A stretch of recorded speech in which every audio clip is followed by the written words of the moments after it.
Hari ini saya akan mencoba mengajak setiap kita bersama-sama untuk melihat akan pengantar daripada kitab Keluaran.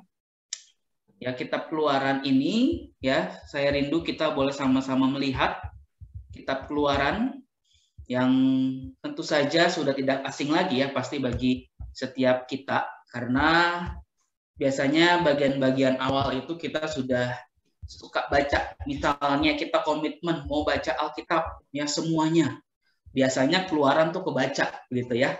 Biasanya nanti mulai lemes itu di bilangan ya. Nah, nanti udah kesana sudahlah tahun depan lagi aja gitu ya. Udah kagok lah, udah banyak bolongnya gitu ya. Nah, makanya bersyukur buat kita sekalian. Memang di awal Boksu bilang kita sudah terlambat karena mulainya awal Maret, tapi nggak apa-apa gitu ya. Kita kejar, kita tetap membaca Alkitab kita supaya kita semakin mengerti, memahami kebenaran firman Tuhan yang Tuhan anugerahkan kepada setiap kita. Baik, sesuai dengan namanya ya, kitab Keluaran itu berisi ya, atau bisa kita katakan ini adalah peristiwa kisah keluar ya, Exodus di dalam bahasa Inggrisnya gitu ya. Keluar atau keberangkatan, berbondong-bondong. Nah, kenapa ini berbondong-bondong? Karena bukan hanya satu orang yang keluar ya, tentu kita tahu pasti keluar dari mana gitu ya. Bukan keluar dari rumah seperti kita yang pengen banget mungkin bisa bebas keluar dari rumah ya, karena kita mungkin sudah merasa tanda kutip ya terjajah ya, dengan situasi sekarang. Kita ingin bebas keluar, mungkin kita ingin keluar dengan bebas seperti dulu ya sebelum ada pandemi. Bukan, tapi ini keluar bersama-sama satu bangsa, umat pilihan Tuhan ya. Karena itu berbondong-bondong, rame-rame gitu ya. Peristiwa keluaran bangsa Yahudi dari mana? Dari tanah Mesir, di mana mereka diperbudak selama lebih dari 400 tahun. Ya, kalau saya tambahkan dengan satu kata, yaitu pembebasan. Ya, pembebasan. Bapak Ibu Saudara sekalian, kalau kita nanti membaca kitab Keluaran ya, di bagian-bagian awal Tuhan tuh memberkati bangsa ini ya. Dari 70 orang itu bisa jadi bangsa yang besar, sehingga Firaun yang memimpin pada waktu itu merasa terancam. Wah, ini bangsa semakin besar. Ya, diberkati dengan banyak keturunan. Yang kita tahu ya, itu adalah janji dari Abraham pada Abraham, dan terus Tuhan akan senantiasa memegang janjinya. Jadi di dalam Keluaran awal pasal yang pertama kita melihat bangsa ini jumlahnya sangat banyak sekali. Nah, kalau kita melihat kitab ini, tentu kita tahu ditulis oleh Musa. Dan tanggal penulisannya itu kira-kira ya, saya mendapatkan data dari Commentary, itu di tahun 1445 sampai 1404 sebelum Masehi. Ya, ada 40 pasal, ada 12.213 ayat, dan ada 32.692 kata. Ya, ini detail yang saya juga bukan menghitung sendiri Bapak Ibu ya. Yang saya bisa hitung hanya pasalnya aja karena gampangnya dicatat oleh LAI 40 pasal. Nah, untuk kata dan ayatnya saya melihat di Commentary. Nah, tujuan dari kitab Keluaran ini adalah memberikan pemahaman tentang perbuatan Allah yang bersejarah. Nah, ini penting. Ya, karena ini menjadi satu sejarah yang diceritakan turun-temurun, dan Tuhan mau bahwa peristiwa di dalam Keluaran ini menjadi satu cerita yang diceritakan turun-temurun, gitu ya. Diceritakan turun-temurun supaya anak cucu mereka tahu nih, ada peristiwa yang bersejarah bahwa mereka pernah dibebaskan keluar dari tanah Mesir, dan bangsa ini melihat perbuatan Allah yang begitu luar biasa. Dan Allah itu, atau Tuhan itu menggenapi janji-janjinya. Ya, ini tujuan daripada kitab Keluaran.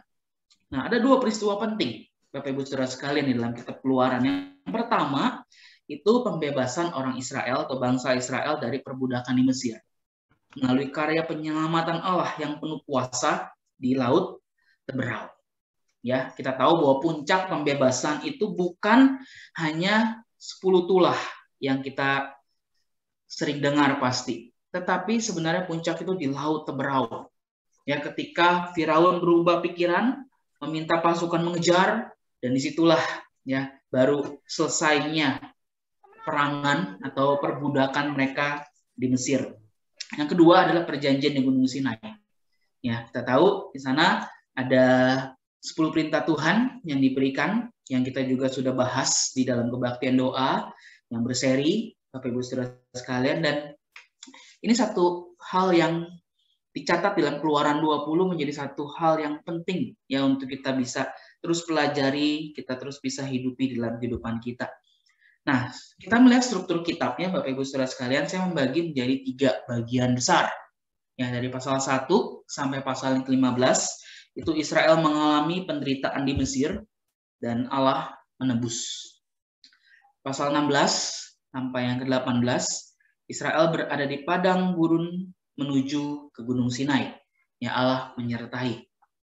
Dalam pasal 19 sampai yang ke-40, Israel berada di Gunung Sinai dan Allah memberikan hukum dan perintah ya kepada bangsa Israel. Ya, ini kira-kira struktur kitab yang saya coba bagi menjadi 3. Ya, memang ada yang membagi menjadi 2. Jadi 1 sampai 18, 19 sampai 40. Ya, saya pikir tidak terlalu menjadi masalah pembagian ini.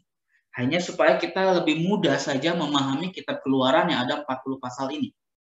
Ya, saya membagi menjadi 3 supaya kita bisa mendapatkan satu gambaran. Ya, saya lebih setuju dengan 3 bagian ini, Bapak Ibu Saudara sekalian, karena di pasal 1 jelas kita melihat bagaimana bangsa ini diberkati dengan jumlah yang besar sehingga Firaun memutuskan untuk menghabisi anak laki-laki daripada bangsa Israel, dan kita tahu di situ lahirlah Musa, dan Musa dilindungi oleh Tuhan sampai dia bisa masuk istana dan seterusnya ya. Dan Musa diutus untuk membebaskan bangsanya dari perbudakan di Mesir, dan puncaknya itu di pasal 15 di mana bangsa Israel itu melihat perbuatan Allah yang besar ketika mereka berhasil melewati Laut Teberau tanpa basah sedikit pun. Dan di pasal yang ke-15 itulah pujian pertama yang mereka naikkan kepada Tuhan.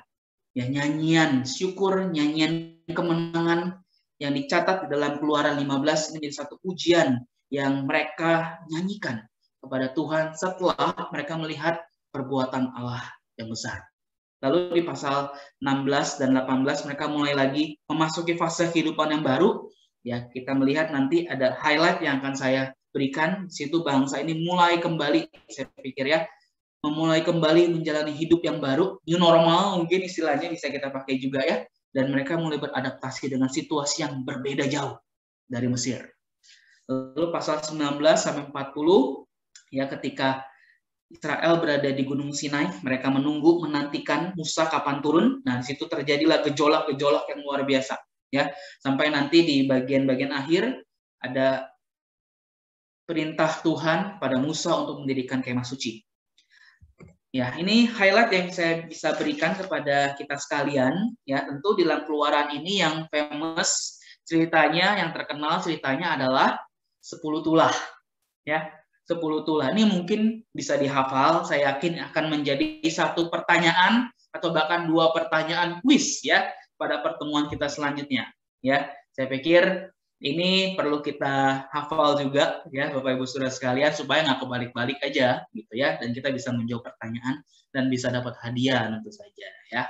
Nah, tulah pertama air menjadi darah ya, tulah kedua katak, tulah ketiga nyamuk, tulah keempat itu lalat pikat, tulah kelima penyakit sampar, tulah keenam barah, tulah ketujuh hujan es dan api, tulah ke-8 itu belalang, tulah ke-9 itu gelap gulita, tulah ke-10 anak sulung di Mesir itu mati. Ya, melalui 10 tulah ini jelas yang berperang adalah Tuhan sendiri melawan Firaun. Ya, ini tokoh utamanya, Bapak Ibu Saudara sekalian. Ya, Musa, Harun itu hanya alat yang Tuhan pakai untuk menunjukkan kuasa Tuhan di tengah-tengah Mesir, khususnya di depan mata Firaun. Nah, menarik dari tulah ini, Bapak Ibu Saudara sekalian, dari tulah yang pertama sampai yang kelima, kita mencatat bahwa Firaun itu mengeraskan hatinya. ngekeh gitu ya, nggak berubah pikiran walaupun air menjadi darah, ada katak, nyamuk, lalat pikat, penyakit sampar pada ternak, nggak peduli. Firaun tetap ngekeh. Israel, bangsa Israel nggak boleh out, nggak boleh keluar, tetap berada di Mesir. Ya, nah menarik juga dari tulah ini, ya tulah pertama dan yang kedua, ahli sihir Mesir itu bisa melakukannya. Ya nanti dalam pembacaan saya kita akan menemukan ayat-ayatnya, ya bahwa ketika air menjadi darah, ahli sihir juga bisa bikin. Gitu doang ya, air jadi darah gampang, mereka bisa bikin. Yang kedua, wah katak di mana-mana ya, bayangkan ya, wah bisa bikin suike ya dan sebagainya. Gampang, ahli sihir bisa melakukannya. Tapi dari 10 mereka hanya bisa bikin 2, Bapak Ibu Saudara. Yang ketiga sampai yang ke-10 mereka nggak bisa. Ya ini menunjukkan bahwa ahli sihir memiliki keterbatasan. Tapi Tuhan itu luar biasa. Ya.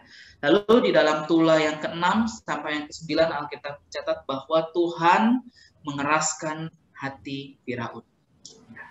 Baru nanti di tulah yang ke-10 Firaun akhirnya nyerah juga. Walaupun nyerahnya hanya sementara, saya katakan. Ya, nyerahnya hanya sementara. Nah, setelah itu dia berubah pikiran lagi kan, kita tahu ya. Karena itu disuruh kejar itu bangsa Israel. Nah, Bapak Ibu Saudara sekalian, tulah yang ke-10 menjadi penekanan bagi saya, ya, karena memasuki tulah yang ke-10 itu ada persiapannya, gitu ya. Ada persiapannya. Tujuannya apa sih? Tujuannya supaya ada perbedaan nih antara orang Mesir dengan orang Israel. Ada pembedaannya ya, karena Tuhan akan datang ke Mesir berjalan ya ke rumah-rumah dan Tuhan sudah kasih tahu ya ini harus ada pembedaan. Pembedaannya apa? Ya, ambillah domba jantan yang tidak bercela, ya, ambil darahnya sedikit dan bubuhilah pada tiang pintu ya di atas sama di kiri kanan. Nah, inilah yang menjadi pembeda. Ya, sehingga ketika tulah 10 itu dijalankan, Bapak Ibu Saudara sekalian, rumah-rumah orang Israel aman, ya, aman. Dan kita melihat di sini inilah perayaan Paskah, ya. Selamatan nggak bisa dipisahkan dari yang namanya pengorbanan, darah. Dan kita tahu, ya, Tuhan Yesus adalah anak domba Allah yang tak bercelah, yang menyerahkan dirinya untuk menyelamatkan kita dari dosa. Bapak Ibu Saudara sekalian, inilah satu kisah yang perlu menjadi satu ingatan ketika kita membaca Keluaran. Ya, bahwa setiap kita sudah mengalami kuasa daripada darah Tuhan dan kita mendapatkan keselamatan.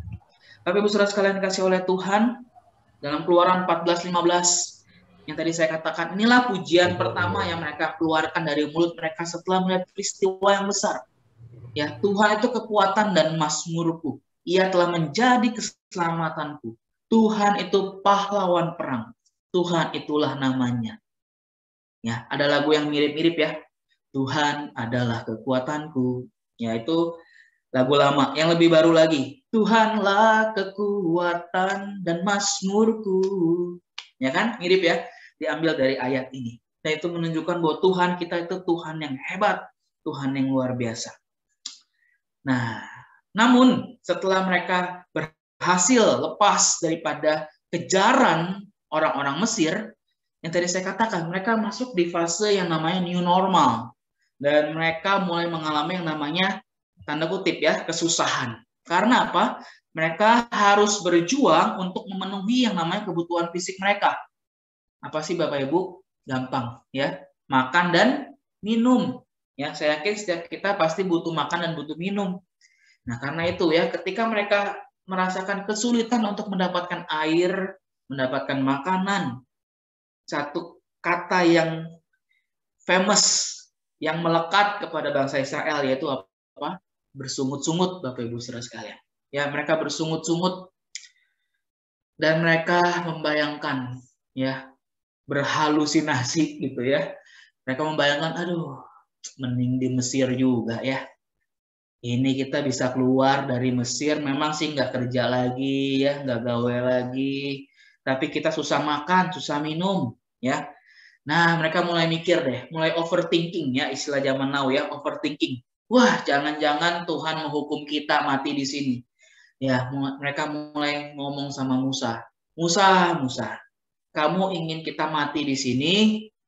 Yang benar aja. Wah, mulailah pikiran-pikiran itu kan muncul ya. Kenapa? Wah, ada air sih ya, tapi pahit. Nah, itu ada tuh ya di Keluaran 15 bagian akhir. Mereka lupa, mereka hanya lihat air yang pahit. Mereka lupa juga penyertaan Tuhan. Padahal setelah peristiwa air yang pahit di Mara, mereka sampai di Elim, Bapak Ibu. Wah, di Elim tuh ada mata air, ada pohon korma. Waduh, mereka bisa makan, mereka bisa minum. Tapi ketika mereka ada di peristiwa Mara, air yang pahit itu, mereka seakan-akan lupa peristiwa laut terberau. Mereka lupa semua akan kuasa Tuhan. Dan mereka bersungut-sungut. Ya, ini hal yang khas dari bangsa Israel, bersungut-sungut. Next, Bapak Ibu Saudara sekalian, ya, perjanjian Allah dengan umat Israel, 10 perintah Allah plus 52 aturan tambahan mengenai penyembahan dan keadilan sosial. Ya, kita bisa baca di ayat 20 sampai pasal 20 sampai pasal 23, Bapak Ibu. Kita bisa baca itu banyak perintah-perintah, banyak aturan-aturan yang Tuhan berikan kepada bangsa Israel. Ya, lalu di dalam peristiwa mereka menunggu Musa turun dari Gunung Sinai, ya. Nah, mereka membentuk atau membuat patung anak lembu emas. Ya, mereka banyak harta, ya, banyak emas. Salah satunya mungkin saya duga mereka mendapatkan dari orang-orang Mesir. Ya, sebelum Tulah yang ke-10 dijalankan, mereka mendapatkan kemudahan ya untuk mendapatkan harta dari orang-orang Mesir. Ya, dan mereka punya banyak dan mereka pakai untuk bikin patung anak lembu emas. Karena mereka nggak sabar, mereka pikir Musa nggak akan kembali lagi dan mereka merasa perlu ada ya Tuhan dan mereka membentuk patung anak lembu emas. Dan kita tahu ketika Musa melihat itu, wah, ya marah besar Musa. Dan loh batu ya dibanting sampai rusak, hancur Bapak Ibu Saudara sekalian ya. Dan di dalam Keluaran 34 ayat yang ke-6 sampai yang ke-7 ini satu ayat, dua ayat yang menggambarkan Tuhan kita ya. Dia Allah yang penyayang, pengasih, panjang sabar, berlimpah kasih setianya, meneguhkan kasih setianya kepada beribu-ribu orang, yang mengampuni kesalahan, pelanggaran dan dosa. Tapi tidaklah sekali-kali membebaskan orang yang bersalah dari hukuman. Ya, inilah Allah kita. Ya, kasih dan adil. Ya, ini kita sering dengar nih. Kasih dan adil. Inilah ketegangan Bapak Ibu Saudara sekalian. Ya, karakter Allah. Satu sisi dia mengasihi, satu sisi dia juga harus menjalankan keadilan. Dan kita tahu ketegangan ini diselesaikan oleh kedatangan Tuhan Yesus Kristus ke dalam dunia. Ya, dia mengasihi, tapi dia juga harus menghukum dosa. Ya, kita pasti tahu, apalagi kita yang pernah mengikuti II training ya, kita pasti tahu. Ya, Allah itu mengasihi, tapi dia juga adil. Dia harus menghukum dosa. Ya, yang terakhir di dalam pasal-pasal terakhir kita tahu bahwa Tuhan memerintahkan Musa untuk membuat kemah suci, dikasih tahu sangat detail semua segala sesuatunya dan Musa melakukan persis seperti apa yang Tuhan perintahkan dan kemah suci. Dan di dalam pasal yang ke-40 kita melihat kemuliaan Tuhan itu hadir di dalam bait suci. Kemah suci, ya, kemah suci. Dan ini lambang kehadiran Tuhan bagi umatnya. Ya, ini yang bisa saya sampaikan kepada kita sekalian sebagai pengantar untuk kita boleh membaca kitab Keluaran dan biarlah ini boleh menjadi berkat bagi kita sekalian. Saya serahkan kembali kepada Pendeta Santobi.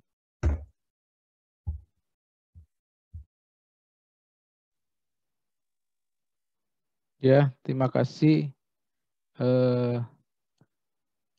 Ada yang bertanya di chat itu satu, Pak Randy.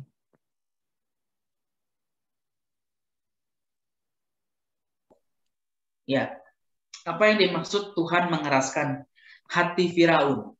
Ya, nah jelas ini campur tangan Tuhan, ya. Tentu Tuhan tidak tinggal diam, tapi Tuhan bekerja mengeraskan hati Firaun, khususnya Bapak Ibu Saudara sekalian di dalam pasal yang ke-10 ayat yang pertama, ya.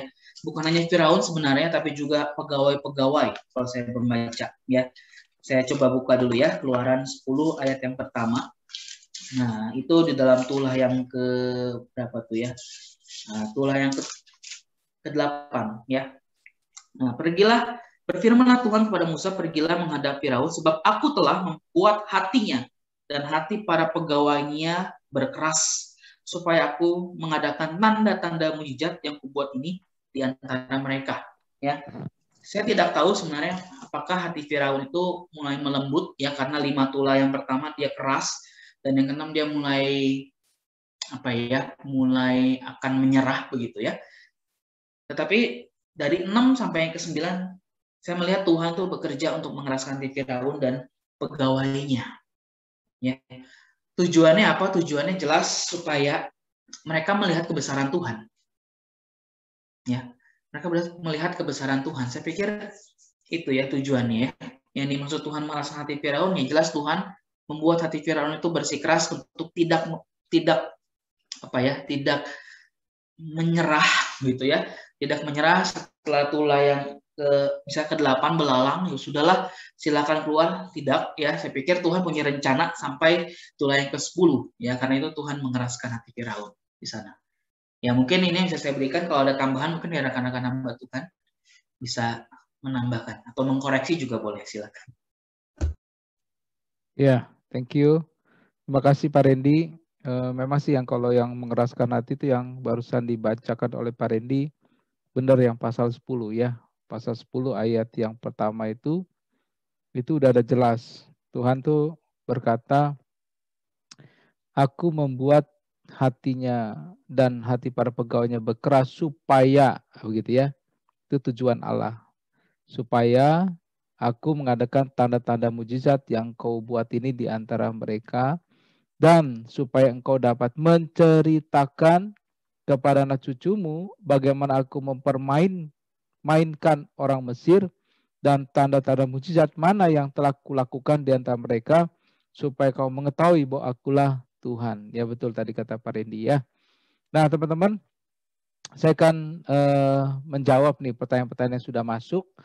Nah setelah itu jika nanti ada pertanyaan yang mau diajukan silakan ya, tapi memang cukup banyak nih ya yang saya coba jawab ya. Saya akan share screen ya teman-teman ya.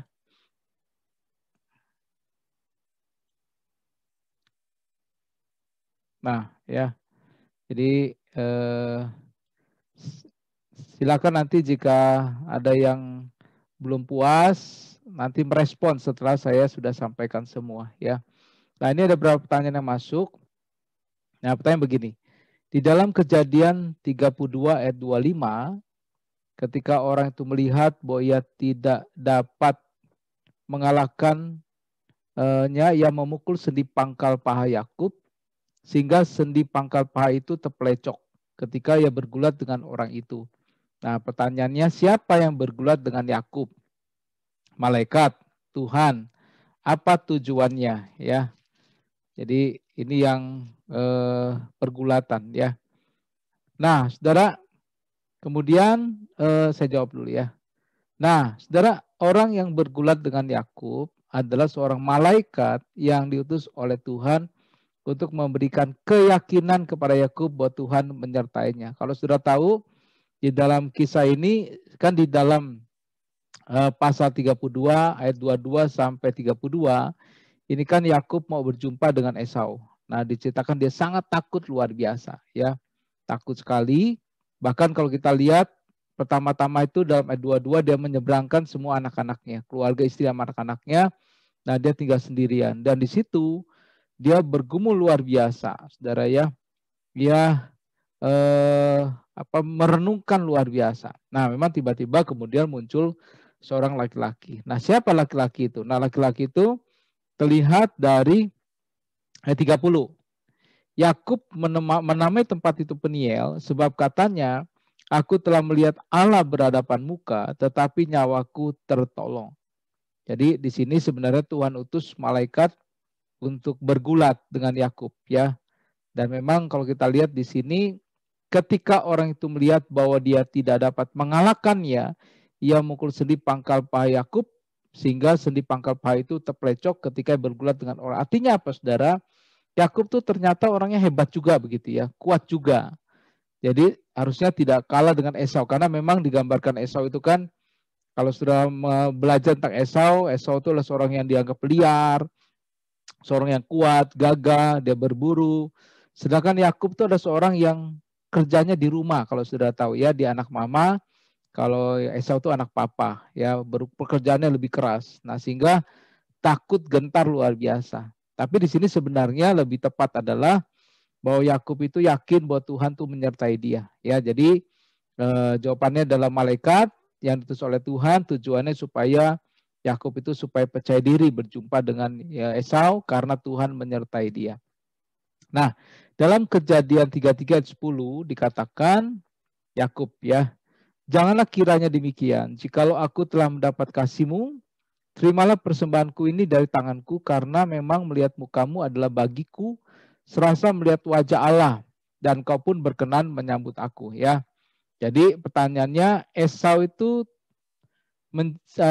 berkat Ishak ya. Jadi kan kalau kita tahu bagaimana Esau itu akan menjadi budak daripada Yakub ya. Tapi ternyata di dalam bagian ini ternyata Yakub seakan-akan itu seperti hamba yang datang kepada tunduk kepada Esau. Nah, saudara, kalau kita lihat gambaran hubungan kakak adik ini, memang wajar sebenarnya dilakukan oleh Yakub. Jadi sebenarnya Yakub ini kan di dalam sebenarnya di dalam peniel ini, waktu dia bergulat itu sebenarnya dia mengalami perubahan luar biasa ya. Dia juga sadar ketika Yakub takut berjumpa dengan Esau, itu artinya dia tahu salah.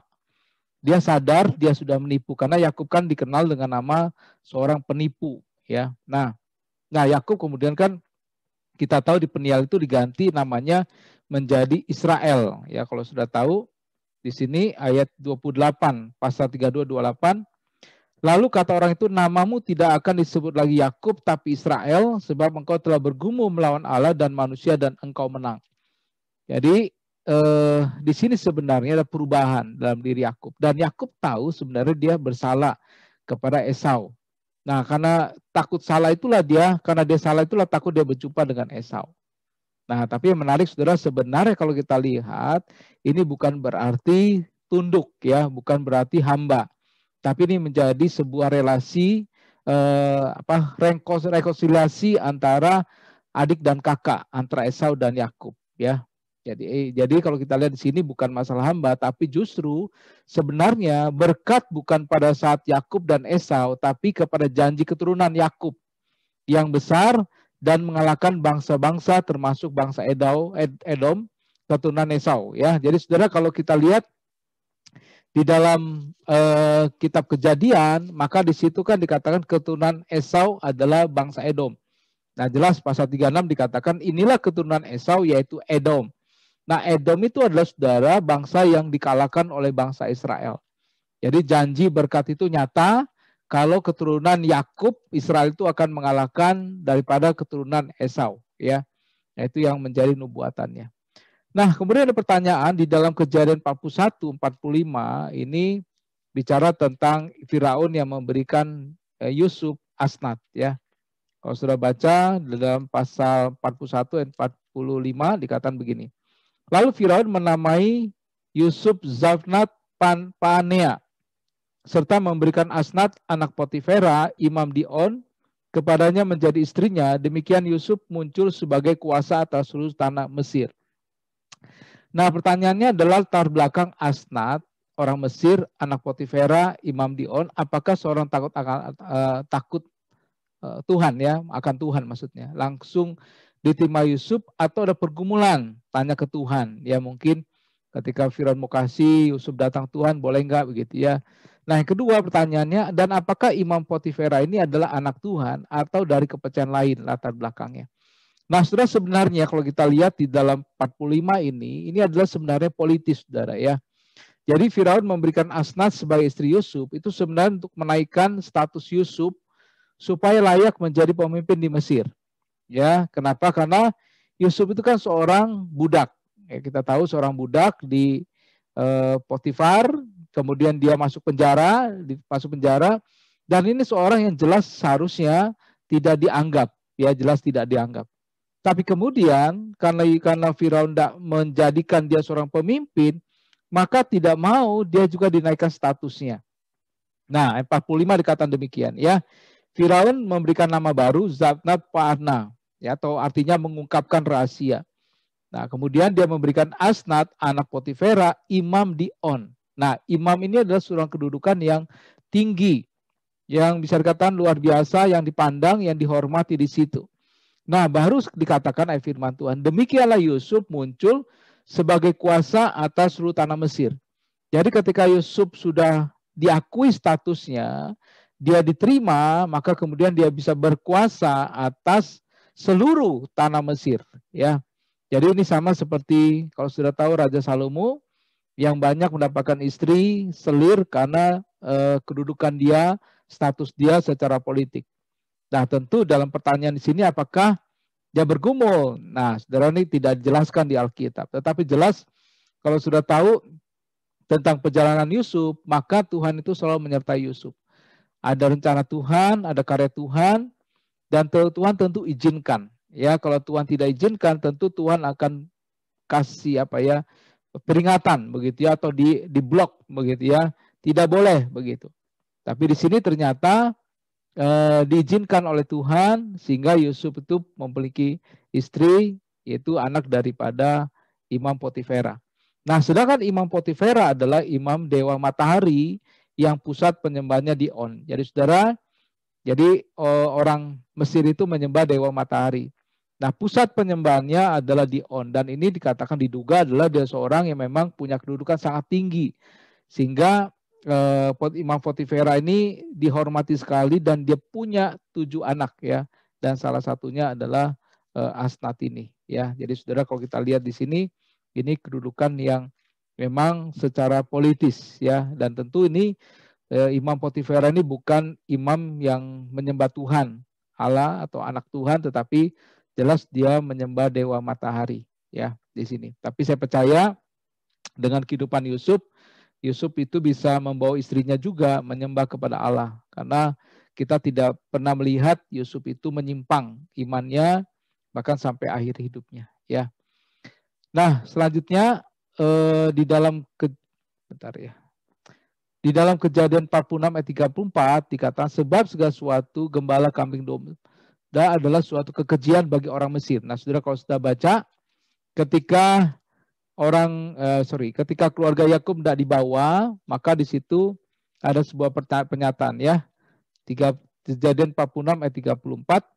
Maka jawabnya, hamba-hambamu ini pemelihara ternak sejak dari kecil sampai sekarang, baik kamu maupun nenek moyang kami, dengan maksud supaya kamu boleh diam di tanah Gosen. Sebab segala gembala kambing domba adalah suatu kekejian bagi orang Mesir. Ini menarik pertanyaannya ya. Bisa sampai detil gitu ya. Nah, kenapa saudara?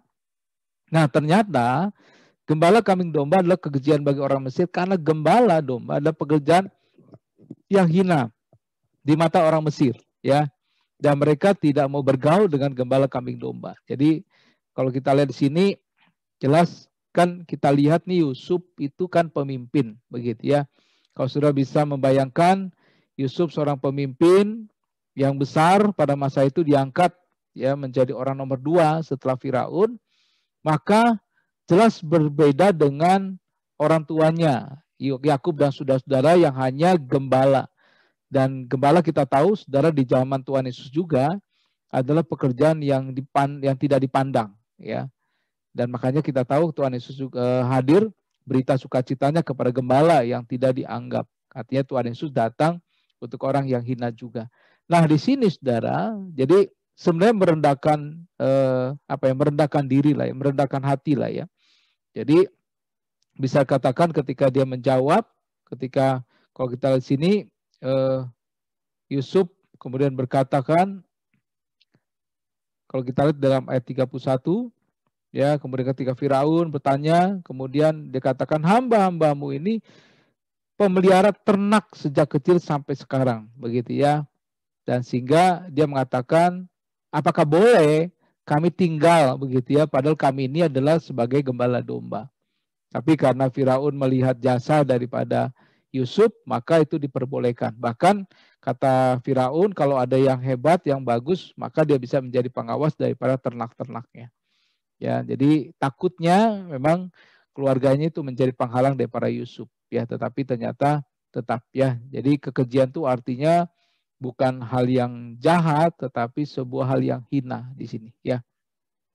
Nah, Kejadian 47 ayat 22 di sini berkata nih, siapa imam yang dimaksud? Ya, 22. Kalau kita lihat di sini, hanya tanah para imam tidak dibelinya, sebab para imam mendapat tunjangan tetap dari Firaun dan mereka hidup dari tunjangan itu.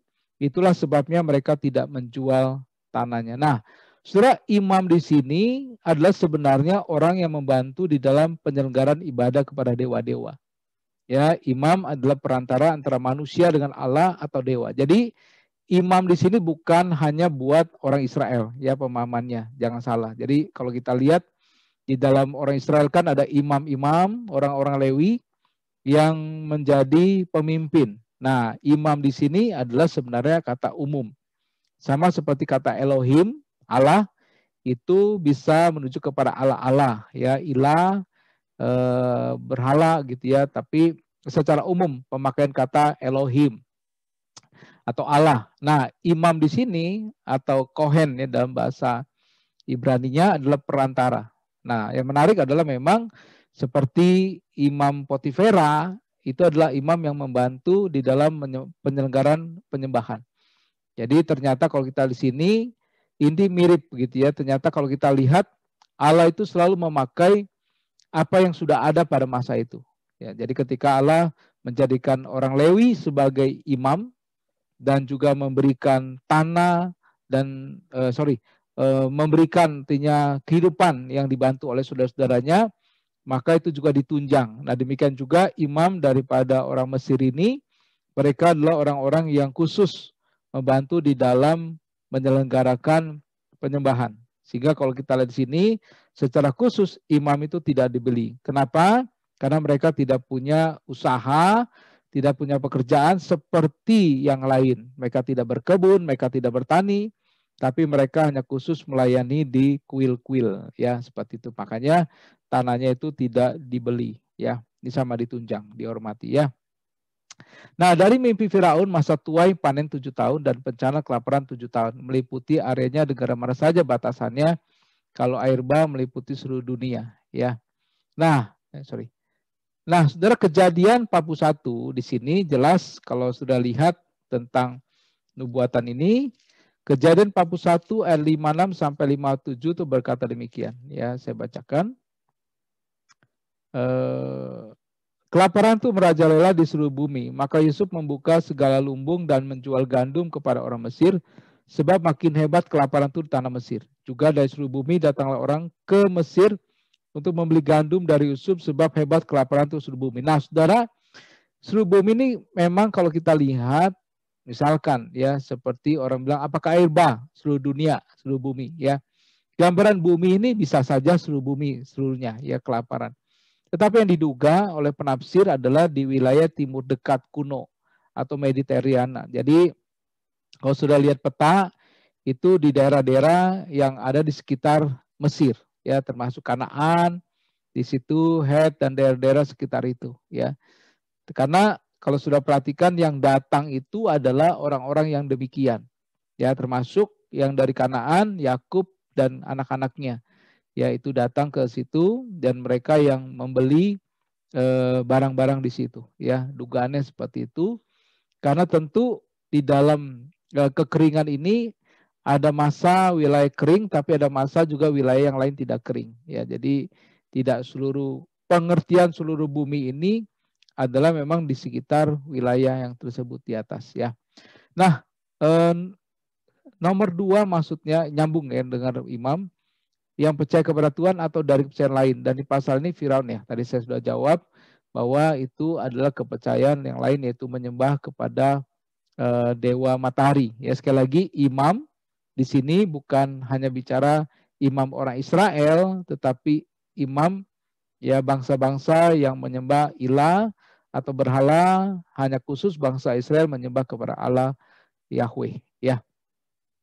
Nah, kemudian dalam Keluaran pasal pertama, ya ayat 8, ini bicara tentang kelahiran Musa, ya, tentang Firaun. Nah, Kejadian pasal pertama 8, kemudian bangkitlah seorang raja baru memerintah tanah Mesir yang tidak mengenal Yusuf. Nah, raja baru tidak mengenal Yusuf. Apakah kelahiran raja baru ini tidak tahu latar belakang atau rencana Tuhan maka Yusuf? Ada kejadian 7 tahun kelimpahan, 7 tahun kelaparan, dan Mesir masih bertahan karena adanya anak Tuhan atau Yusuf. Nah, kemudian yang kedua, dan mengapa raja baru namanya tetap Firaun? Yang ketiga, mengapa raja baru sampai takut sekali orang Israel memberontak? Nah, saudara, yang pertama itu saudara, ini bangkit raja baru, kemungkinan karena memang masa yang panjang. Di sini jelas sekali, bangkit seorang raja yang memerintah tanah Mesir yang tidak mengenal Yusuf. Nah, saudara, masa bangsa Israel di Mesir itu bukan pendek. Bukan 10 tahun, 20 tahun, bukan 100 tahun. Kalau 100 tahun mungkin masih kenal Yusuf. Ya. Nah, tapi ternyata bangsa Israel itu diam di Mesir itu selama 430 tahun. Jadi kalau selama 430 tahun, dan itu kan raja baru ini kan yang terakhir-terakhir. Karena kita tahu setelah 430 tahun, Israel itu baru keluar dari tanah Mesir. Jadi kalau diperkirakan, dari awal itu sudah 400 tahunan. Ya saudara, kalau kita hitungkan, misalkan ketika peristiwa penindasan segala macam, taruhlah masa 20 tahun, 30 tahun begitu ya, masa penindasan. Di tahun-tahun terakhir, setelah 400 tahun. Nah, saudara bisa bayangkan, kalau sudah 400 tahun, tentu sejarah itu sudah hampir dilupakan. Ya, sehingga tidak heran raja baru ini tidak kenal Yusuf. Ya, ya begitu ya. Nah, kenapa disebut sebagai Firaun? Nah, Firaun itu ada gelar pemimpin di Mesir. Siapapun pemimpinnya disebut sebagai Firaun. Ya, seperti negara kita presiden. Siapapun namanya disebut presiden. Begitu ya. Atau misalkan di daerah di bangsa-bangsa lain namanya sultan. Siapapun namanya disebut sultan, begitu ya. Nah, ini Firaun. Ya, jadi itu hanya sebutan. Namanya ada macam-macam. Ya, kalau sudah belajar di Mesir ini macam-macam. Nah, Firaun itu adalah sebutan gelar pemimpin di Mesir. Ya, makanya siapapun rajanya disebut Firaun. Nah, mengapa? Karena memang jumlahnya sangat banyak nih, begitu ya. Ya, bayangin sudah 400 tahunan, saudara ya. 400 tahunan itu sudah bisa hitung. 400 tahun itu udah dari sekitar 70 orang ya kalau tidak salah ya. Itu sudah berbilang-bilang. Makanya 7 orang-orang Israel beranak cucu dan tak terbilang jumlahnya, tak terbilang. Bayangin ya, udah nggak bisa dihitung lagi. Mereka bertambah banyak dan dengan dahsyat berlipat ganda. Sehingga negeri itu dipenuhi mereka. Bayangin saudara, Mesir itu dipenuhi oleh orang Israel. Siapa yang nggak takut? Ya, misalnya orang Indonesia, misal ada orang India datang ke Indonesia, terus tiba-tiba orang India beranak banyak bercucu begitu ya, dan kok banyak orang India begitu ya. Nah, kalau di negara kita misalkan, ya itu kan kalau negara kan kita suku. Nah, saya contohkan misalkan di Lampung lah ya. Ini saya baru-baru baca artikel tentang kenapa orang di Lampung itu memakai bahasa Jawa kebanyakan. Nah, karena sejarah transmigrasi dari zaman Belanda yang mengirimkan orang Jawa itu ke Lampung, saudara ya. Nah, kemudian setelah masa awal-awal Belanda, di pemerintahan Soeharto juga ada gerakan transmigrasi. Dan itu banyak orang Jawa di Lampung. Saudara, kalau sudah ke Lampung, banyak ketemu orang Jawa. Ya, bahkan di Lampung Tengah itu mayoritas orang Jawa. Nah, sekarang pribumi asli sendiri itu tersingkir, artinya tanda kutip lah ya, kebanyakan di Lampung Utara. Nah, saudara, apa kesan orang pribumi di sana? Wah, pasti takut ya. Makanya tidak heran kalau sudah ke Lampung itu, mereka tuh masih merasa lebih ya berkuasa dari orang Jawa. Bahkan kadang banyak kasus ya mereka ngaku-ngaku tanah orang Jawa itu tanah mereka, minta uang segala macam ya. Nah, ini kesannya begitu. Jadi takut juga saudara ya, karena banyak orang lebih banyak begitu. Nah, apalagi negeri Mesir ini. Sehingga tidak heran kemudian ada rencana untuk menekan mereka di situ ya. Itu jawabannya ya. Nah, ada pertanyaan saudara, di Keluaran pasal 3 di ayat 2 itu ada malaikat Tuhan, kemudian disebut kata Tuhan ya. Di situ ada malaikat Tuhan menampakkan diri, kemudian di dalam ayat 4 ketika dilihat Tuhan. Jadi sepertinya ada malaikat, ada Tuhan. Kemudian di dalam ayat 14 Tuhan juga mengatakan aku adalah aku, maksudnya apa? Nah, bagaimana Musa bisa langsung mengenal, menjawab Allah ya, begitu ya. Nah, kemudian sewaktu Yusuf masih hidup memerintah di zaman Firaun, apakah ada kebebasan beribadah kepada Allah? Nah, kalau pertanyaan terakhir ini tidak jelas ya. Nah, saya akan jawab. Nah, malaikat di sini bisa diartikan memang dua. Saudara, ada penafsir yang mengatakan dua.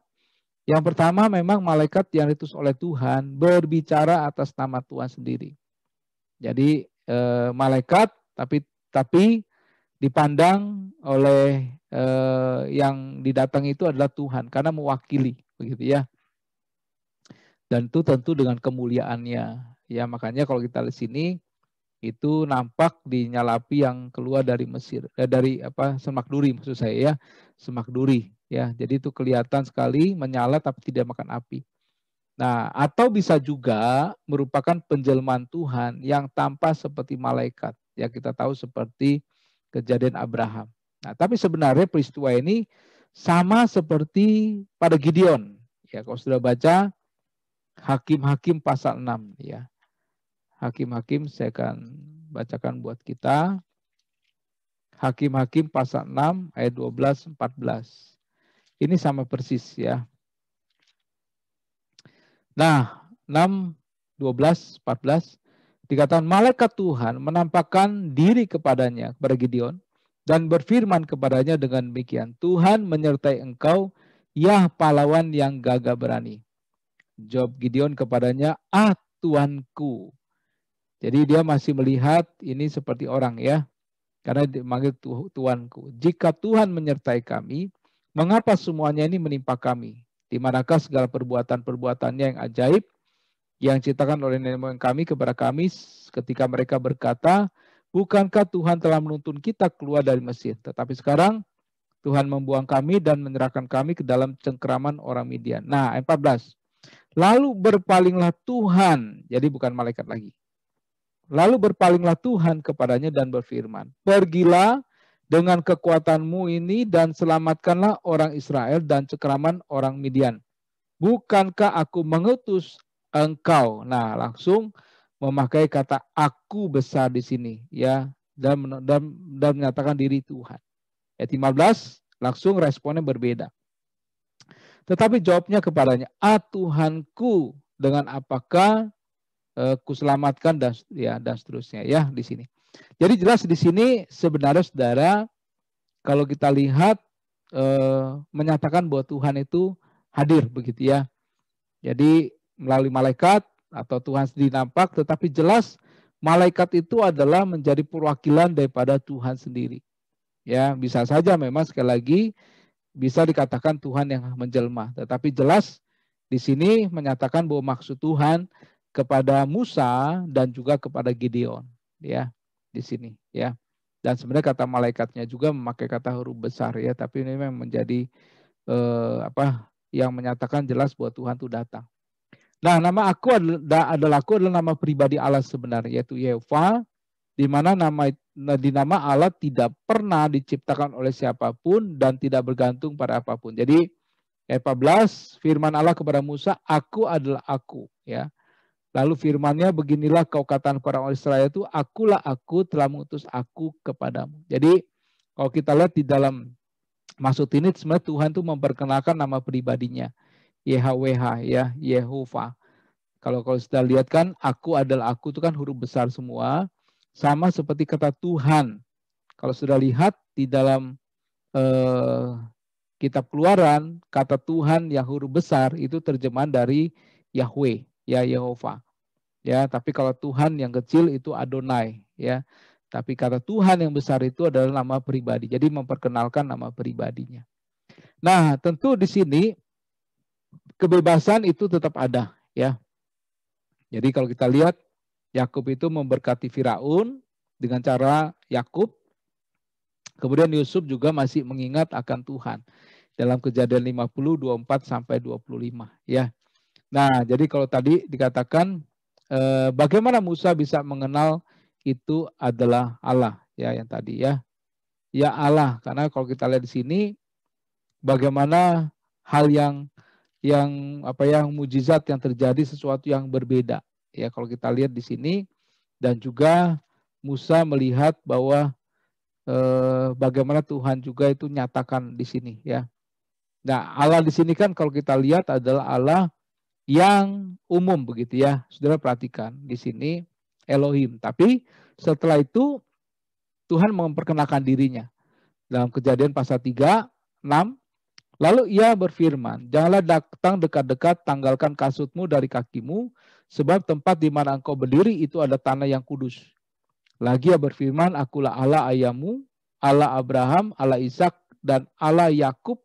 Lalu Musa menutupi mukanya sebab ia takut memandang Allah. Nah, saudara, Musa kan pernah dibesarkan oleh orang tuanya ya pada masa ketika menyusui, masih kecil.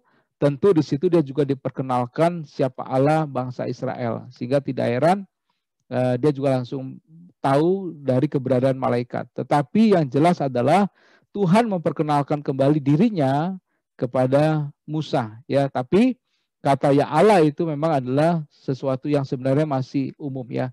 Allah itu Elohim, tapi kemudian Allah memperkenalkan dirinya. Siapa sih sesungguhnya Allah, bahkan Allah memperkenalkan nama pribadinya kepada Musa.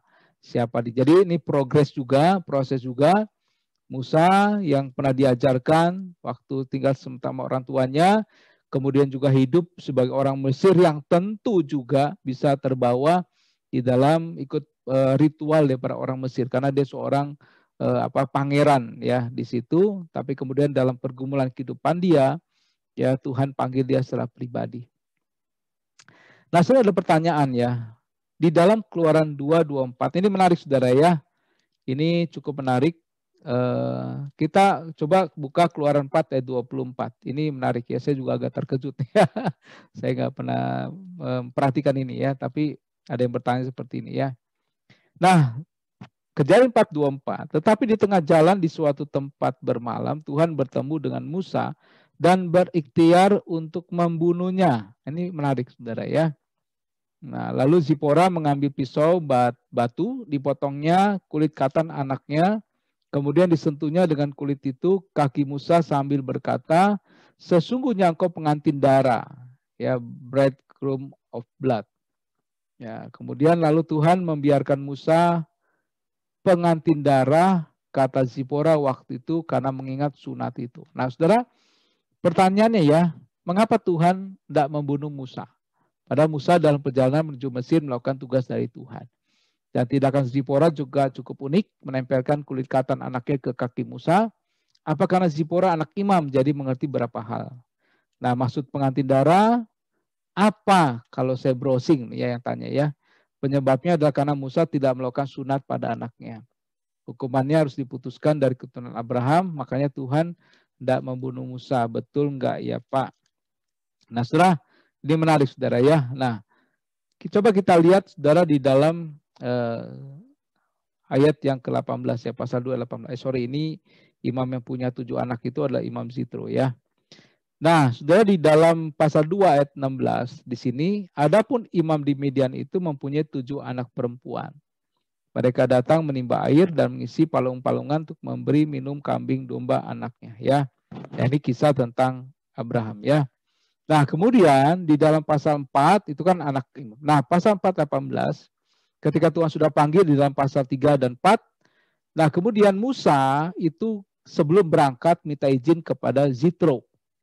Lalu Musa kembali kepada mertuanya Zitro, seorang imam, serta berkata kepadanya, izinkanlah kiranya aku kembali kepada saudara-saudaraku yang ada di Mesir untuk melihat apakah mereka masih hidup. Zitro berkata kepada Musa, pergilah dengan selamat. Adapun tujuan supaya berfirman kepada Musa di Midian, kembalilah ke Mesir sebab semua orang yang ingin mencabut nyawamu telah mati. Begitu ya. Nah, saudara, sebenarnya begini ya. Nah, benar sebenarnya ini berhubungan dengan sunat. Tuhan tidak membunuh Musa karena Musa tidak melakukan kewajibannya untuk menyunat anak-anaknya sebagai tanda perjanjian antara Allah dan umatnya. Nah, menarik saudara, karena kenapa sampai membunuh begitu ya? Karena sekali lagi ini kan bicara tentang perjanjian dan ini sebagai sebuah bisa dikatakan hukum ya yang harus. Jadi ada kesalahan yang dilakukan oleh Musa, ya tentu sih sebenarnya dimaklumi kalau saya lihat ya, kalau kita pikir-pikir dimaklumi. Kenapa dimaklumi? Karena Musa itu kan lama tinggal di Mesir. Ya, lama tinggal di Mesir, kemudian juga tidak tinggal di kalangan orang Israel. Tetapi sebenarnya kalau kita perhatikan, dia juga sempat tinggal di bangsa Israel, dan saya percaya dia waktu lahir juga disunat karena waktu awalnya waktu dia dibuangkan dia kemudian diambil oleh orang tuanya. Nah, saudara, di sini sebenarnya kalau kita lihat Zipora itu luar biasa ya. Jadi langsung saja begini ya. Nah, Zipora itu saudara, itu karena memang anak imam, ternyata dia mengerti saudara. Dia mengerti akan hal ini. Jadi kemungkinan sunat itu menjadi sebuah tradisi di antara bangsa-bangsa jika ada perjanjian antara manusia dan Allah. Allah memakai ini untuk mengikat perjanjian antara Allah dan Abraham serta keturunannya. Nah, Zipora tahu hal ini karena dia adalah anak dari Imam Zitro. Nah, jadi kalau kita lihat sini, kenapa Zipora itu tahu? Nah, karena sekali lagi saya katakan, Tuhan itu memakai hal-hal yang ada pada masa itu. Nah, sunat juga menjadi sebuah tanda antara perjanjian. Nah, cuma memang kalau kita lihat di sini, sunat itu menjadi sebuah tanda ya. Nah, disinilah kalau kita lihat kemungkinan ya Zipora tahu langsung ketika Musa hendak dibunuh, maka kemudian Zipora langsung menyunat daripada anak yang laki-laki ya, dan kemudian ditempelkan. Nah, pengantin darah itu karena memang diselamatkan ya dengan darah daripada kulit katan anaknya ya. Jadi bisa dikatakan ini ada yang mengatakan bahwa memang dia sudah menyelamatkan suaminya dengan darah ya, darah perjanjian ya. Sebenarnya kalau kita lihat di sini sunat adalah perjanjian, tanda perjanjian antara Allah dengan Abraham, dan di sini juga menunjukkan bahwa darah itu menjadi sebuah harga yang harus dibayar. Termasuk seperti Kristus dengan manusia, Kristus juga darahnya tercurah untuk menyelamatkan manusia. Dan di sini disebut pengantin darah karena telah mencurahkan darah dari kulit katan ya, karena di sini kan memakai pisau batu ya. Kalau saudara, ini kan pisau batu sebuah alat pada masa itu yang umum terjadi kalau saudara mungkin menyaksikan pernah nonton film orang-orang zaman dulu purbakala atau masa-masa perjuangan di hutan segala macam, itu alatnya adalah batu yang diasah untuk jadi pisau. Jadi kalau dikatakan dihukum mati enggak karena sunat, memang iya, tetapi juga sebenarnya ada juga menduga nih ya, ada juga menduga seperti Bileam, saudara ya. Jadi sepertinya Musa itu tidak jujur terhadap Zitro ya. Kalau sudah perhatikan nih, ada juga yang menafsir demikian. Sudah perhatikan di dalam ayat 18. Ya, ketika Musa datang, kemudian Musa itu berkata demikian, izinkanlah kiranya aku kembali kepada saudara-saudaraku yang ada di Mesir untuk melihat apakah mereka masih hidup. Nah, saudara, Musa tidak berkata kepada Zitro bahwa dia hendak mengeluarkan bangsa Israel keluar dari tanah Mesir. Ya, padahal kalau sudah perhatikan di sini jelas dikatakan ya. Jadi Tuhan tuh mengutus ya, karena kalau kita lihat sini sekali lagi ayat 21 nih, ayat 21. Diulangi, firman Tuhan kepada Musa, pada waktu engkau hendak kembali ke Mesir, ingatlah supaya segala mujizat yang telah kuserahkan ke dalam tanganmu kau perbuat di depan Firaun. Tetapi aku akan mengeraskan hatinya sehingga tidak membiarkan bangsa itu pergi. Maka kau harus berkata kepada Firaun, beginilah firman Tuhan Israel, ya anakku, anakku yang kusulung. Sebab itu aku berfirman kepadamu, biarkanlah anakku itu pergi, supaya beribadah kepadaku, tetapi jika engkau menolak membiarkannya pergi, maka aku akan membunuh anakmu yang sulung. Jadi kalau bangsa Israel itu dianggap sebagai anak sulungnya, anak sulung Tuhan, ya. Nah, di sini ada yang menduga, ada yang menafsir kalau Musa itu tidak jujur kepada Zitro, ya, sehingga dianggap ini sebuah kesalahan juga, ya. Tetapi saudara, sekali lagi memang tidak mudah apa yang ditulis di sini, ya. Ini menjadi sebuah bagian yang memang beberapa penafsir mengatakan ini adalah bagian yang sulit, ya. Tetapi dicoba tafsir seperti itu, ya. Nah, Kejadian 48 ayat 5 di sini dikatakan ayat yang kelima, ya. Maka sekarang kedua anakmu yang lahir bagimu tanah Mesir, sebelum aku datang kepadamu di Mesir, akulah yang empunya mereka. Akulah yang akan mempunyai Efraim dan Manasye samar seperti Ruben dan Simeon. Pertanyaannya, kenapa Yakub menjadi yang empunya Manasye dan Efraim? Apa maksud empunya anak angkat? Nah, saudara, ini menarik, ya. Nah, sebenarnya begini, karena Manasye dan Efraim itu lahir di negeri Mesir, itu bisa menghapuskan hak mereka sebagai pewaris dari Yakub, ya. Sama seperti di negara kita lah, saudara, ya. Yang menjadi warga negara itu kan salah satunya lahir di negeri Indonesia, ya, itu otomatis jadi orang Indonesia asli. Sedangkan orang di luar lahir itu bisa bukan WNI. Nah, demikian juga dikatakan kalau Manasye Efraim itu lahir di negeri Mesir, dan itu bisa saja dianggap tidak menjadi pewaris dari Yakub. Nah, karena itulah supaya mereka menjadi pewaris dari apa yang dimiliki Yakub, maka Yakub langsung menerima mereka. Ya, sudah perhatikan pasal 46, dan keturunanmu, sekali lagi ayat 5, ya. Maka sekarang kedua anakmu yang lahir bagimu tanah Mesir, perhatikan, di tanah Mesir, sebelum aku datang kepadamu di Mesir, akulah yang punya mereka. Jadi diadopsi, ya. Diadopsi itu artinya mereka tuh dianggap sah pewaris daripada ke apa yang dipunya oleh Yakub, ya. Akulah yang akan mempunyai Efraim dan Manasye sama seperti Ruben dan Simeon. Dianggap punya hak yang sama. Walaupun dia cucu, tetapi dianggap punya hak yang sama sebagai anak. Dan keturunanmu yang kau peroleh sesudah mereka, engkau yang empunya.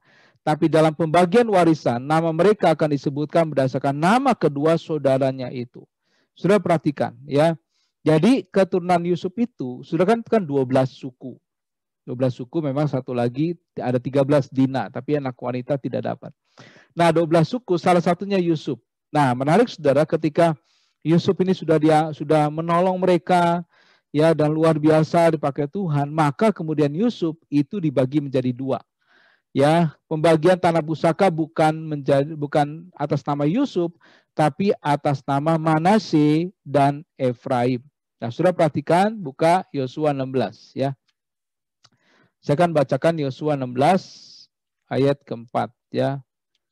Nah, ini kalau sudah perhatikan Yosua 16 pembagian tanah Kanaan dari pasal 14, ya. Nah, yang menarik adalah pasal 16 di situ milik pusaka Efraim dan Manasye sampai pasal 17 ayat 18. Nah, kenapa bukan Yusuf? Padahal yang lain kan ya Yehuda, Gad, begitu, ya. Kemudian juga suku-suku yang lain. Nah, yang menarik adalah Yusuf itu dibagi menjadi dua. Ya, jadi Manasye, Efraim dan Manasye, ya. Kalau sudah dikatakan milik pusaka Efraim dan Manasye. Jadi tidak lagi dibilang Yusuf. Kan begini, ya. Nah, sudah perhatikan. Pasal 16 ayat pertama. Kemudian keluarlah undian bagi Bani Yusuf. Bani itu kan keluarga Yusuf, keluarga besar. Nah, kemudian ayat 4. Demikianlah Bani Yusuf, yakni suku Manasye dan suku Efraim menerima milik pusaka. Jadi dari Yusuf itu dua bagian. Yang lain satu bagian, tapi Yusuf dapat dua bagian, yaitu untuk Manasye dan suku Efraim. Ya, itu luar biasa, ya, kalau kita lihat di sini, ya. Maksudnya demikian. Nah, kemudian ini peristiwa tentang berkat. Kejadian 48, 17 sampai 19. Ketika di sini Yusuf melihat anaknya itu, ketika Yakub meletakkan tangannya ke atas dua anaknya. Jadi kalau sudah tahu itu kan berkat itu kan kiri dan kanan, ya. Kepala yang kanan itu yang nomor 1, yang kiri itu anak nomor 2. Ini pas 2, ya. Nah, ternyata itu disilang. Jadi mungkin tadinya kan kemungkinan kan tadinya Manasye itu kan di sebelah kanan daripada Yakub. Ya, kemudian Efraim sebelah kiri. Nah, seharusnya itu kan tangan kanan di Manase, tangan kiri di Efraim. Tapi ternyata disilang. Ya, yang kanan itu di Efraim, yang kirinya itu di Manase. Nah, saudara, Yusuf mengatakan nggak baik karena memang hak sulung itu hak tangan kanan adalah hak yang sulung. Tapi ayahnya mengatakan, aku tahu anakku, aku tahu. Ia juga akan menjadi suatu bangsa besar, ia juga akan menjadi besar kuasanya. Walaupun begitu, adiknya akan lebih besar kuasa daripadanya dan keturunan adiknya itu akan menjelma sejumlah besar bangsa-bangsa. Pertanyaannya, kenapa anak sulung diutamakan? Apa alasannya? Ya, kenapa harus anak sulung itu yang paling penting? Kedua, kenapa Yakub menukar berkat? Ya, kenapa harusnya Manase ke Efraim? 3, bukankah berkat dari Tuhan? Jika orang tua menukar berkat, apakah itu perintah Tuhan? Bagaimana dengan orang tua yang pilih kasih? Apakah itu perintah Tuhan juga? Jika orang tua lebih mengasihi salah satu anak, kemudian memberkati anak lebih dikasihnya, apakah anak yang kurang dikasih akan lebih buruk hidupnya? Ini kalau kita lihat Yakub dan Esau lah ya. Kalau dikasih contoh, Yakub jadi anak baik, Esau jadi nggak baik karena berkatnya dikasih, harusnya berkat Esau diberkati kepada Yakub begitu ya. Nah, tidak peduli sekeras apapun usaha anak yang kurang dikasih tersebut. Nah, ini saudara, ini mungkin kalau sudah perhatikan sekarang begitu ya, ciri sekarang pilih kasih. Nah, saya akan jawab saudara ya. Nah, yang pertama saudara, anak sulung kenapa dipandang sebagai utama? Karena anak sulung dari pihak bapak dipandang sebagai awal keperkasaan. Saudara perhatikan Kejadian. Kita buka Kejadian, ini istimewa anak sulung ya. Kejadian 49 ayat ketiga. Kenapa berkatnya paling utama ya? Kejadian 49:3 berkata demikian. Ruben, anak sulung ya. Engkaulah anak sulungku, kekuatanku dan permulaan kegagahanku. Engkaulah yang terutama dalam keluhuran, yang terutama dalam kesanggupan, begitu ya. Nah, saudara, jadi anak sulung itu dianggap luar biasa. Walaupun kita tahu Ruben juga ada masalah ya. Tapi di sini anak sulung itu dianggap sebagai seorang yang punya keperkasaan yang paling utama. Nah, kalau sudah baca Ulangan 21 ayat yang ke-17, kita lihat ya. Ini haknya berbeda ya. Ulangan 21 ayat 17 berkata demikian, hak kesulungan. Pasal 21 ayat 17 hak kesulungan ya. Nah, ayat 17, tetapi ia harus mengakui anak yang sulung, anak dari istri yang tidak dicintai itu dengan memberikan kepadanya 2 bagian dari segala kepunyaannya, sebab dialah kegagahan yang pertama-tama, dialah yang punya hak kesulungan. Jadi hak kesulungan di sini adalah yang paling utama, bahkan dia mendapat 2 bagian sebenarnya, ya. Jadi yang paling utama, kalau pembagian warisan dia yang dapat paling banyak, ya. Ulangan 33. Saya akan bacakan juga Ulangan 33 ayat 17. Berkata demikian ya. Anak sulung lembu sapinya adalah kegemilangannya dan tanduk-tanduknya seperti tanduk-tanduk lembu hutan. Dengan itu ia akan menanduk bangsa-bangsa seluruh bumi dari ujung ke ujung. Itulah orang Efraim yang puluhan ribu dan itulah orang Manase yang ribuan. Nah, sudah menarik ya. Jadi dikatakan di sini luar biasa. Kalau kita lihat Efraim dan Manase menjadi contoh ya, ketika Manase harusnya anak sulung, Efraim itu kemudian diubah menjadi yang bungsu jadi anak sulung.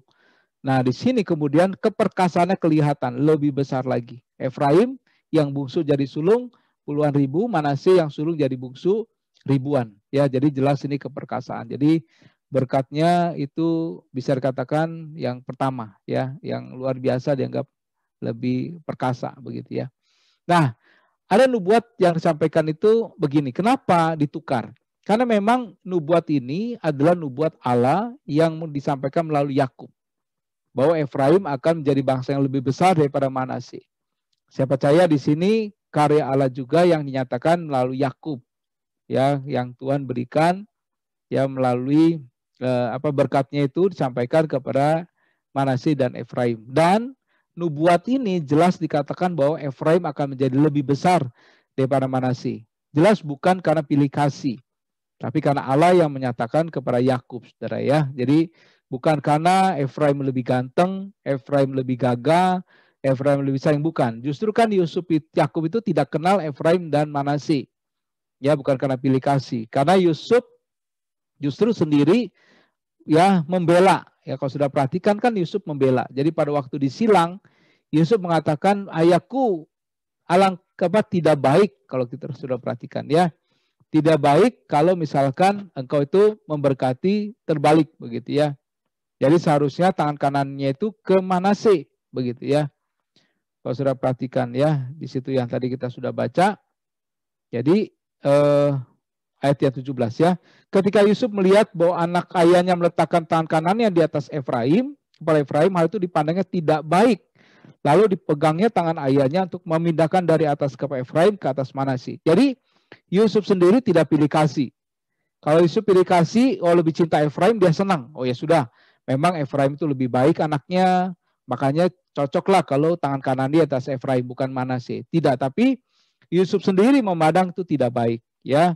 Karena itu dibalikan, ya. Karena janganlah demikian ayahku, sebab inilah yang sulung, letakkan tangan kananmu ke atas kepalanya. Nah, tapi ayahnya berkata, aku tahu anakku. Jadi sadar, ya. Yakub sadar, aku tahu, ya. Tapi di sini nubuatan. Ia juga akan menjadi suatu bangsa, ia juga akan menjadi besar kuasanya, walaupun begitu, adiknya akan lebih besar kuasanya daripadanya. Dan keturunan adiknya itu akan menjadi sejumlah besar bangsa-bangsa. Sudah perhatikan ya. Kalau sudah buktikan di dalam Bilangan 1, 32, 35. Ya betul apa yang disampaikan oleh Yakub ya. Tentu ini nubuatan daripada Tuhan. Bilangan 1, 32 berkata demikian 35 ya. Mengenai keturunan Yusuf, ketika silsilah Bani Efraim disusun menurut kaum-kaum yang ada dalam suku mereka, maka dicatatlah nama orang-orang yang berumur 20 tahun ke atas. Ini yang masuk ke tanah Kanan ya, 20 ya, semua orang yang sanggup berperang. Artinya orang-orang yang gagah yang sanggup berperang. Jumlah yang dicatat dari suku Efraim ada 40.500 orang. Ya, perhatikan 40.500 orang. Dan ketika silsilah Bani Manasye disusun menurut kaum-kaum yang ada dalam suku mereka, maka dicatatlah nama-nama orang yang berumur 21 tahun ke atas, semua orang yang sanggup berperang. Jumlah yang dicatat dari suku Manasye adalah 32.200 orang.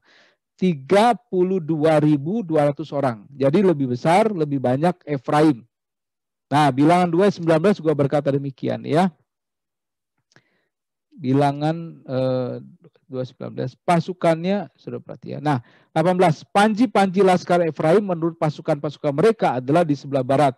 Pemimpinnya Bani Efraim ialah Elisama bin Amidat. Pasukannya terdiri dari 45.500 orang yang dicatat. Nah, sedangkan Manasye itu 32.200 orang. Jadi bisa dibayangkan ya. Nah, kalau sudah perhatikan juga yang tadi Ulangan 33:17, maka dikatakan lebih banyak daripada Efraim ya, daripada Manasye ya. Bahkan kalau tidak salah Saul itu dari keturunan Efraim ya. Jadi ini berkat itu dibalik karena memang Tuhan menubuatkan Efraim itu lebih besar ya daripada Manasye. Ada pertanyaan saudara ya, yang tadi sudah disampaikan oleh Pak Randy tentang ahli-ahli Mesir mengadakan tulang yang sama. Jadi double ya, kasihan juga ya kalau sudah perhatikan tadi ya, betul ya. Jadi tadi sudah dari Musa, kemudian didouble lagi itu ya. Jadi tambah banyak lagi begitu ya. Dalam 7:22 itulah yang air menjadi darah. Nah, kemudian para ahli membuat sama begitu ya, tambah banyak lagi. Kemudian juga itulah katak juga ya, juga demikian 87.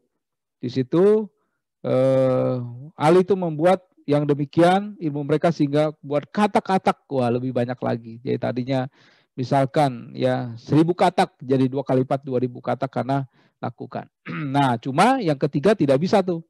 Quran 8:18, para ahli itu membuat yang demikian nyamuk ya, dengan ilmu-ilmu mantranya untuk mengadakan nyamuk-nyamuk, tetapi mereka tidak dapat. Demikianlah nyamuk-nyamuk itu hingga pada manusia dan pada binatang. Nah, kenapa begitu ya? Nah, tadi sudah dijawab sebenarnya. Nah, sebenarnya begini, tujuan tulah adalah untuk mengalahkan dewa-dewa yang disembah oleh bangsa Mesir, termasuk tadi pasal 10, ya, untuk menunjukkan kedahsyatan Allah. Dengan demikian mereka mau mengakui kehebatan dan kedahsyatan Allah Israel. Ya, pasal 10 ayat 2 tadi, ya, selain menunjukkan kedahsyatan, juga hendak menceritakan anak cucu supaya mereka itu tahu Allah yang mereka sembah. Ya. Dan yang pasti, Saudara, 10 tulah ini adalah gambaran daripada dewa-dewa. Jadi ketika Tuhan menunjukkan bagaimana Tuhan bisa mengadakan tulah ini, dan dewa mereka, ya imam-imam mereka, ahli-ahli itu tidak bisa mengalahkan. Ya baru 2, 8 nggak bisa. Nah bahkan para ahli Mesir juga mengakuinya, Saudara, pasal 18-19. Ya perhatikan ya. Pasal 18-19 berkata demikian. Lalu berkatalah para ahli itu kepada Firaun, inilah tangan Allah. Ya, tapi hati Firaun berkeras dan ia tidak mau mendengarkan mereka seperti yang difirmankan Tuhan. Ya, memang Tuhan sendiri tidak mengeraskan hati Firaun supaya apa? Supaya Tuhan tuh memang menunjukkan siapa dia di hadapan Firaun. Ya, oke.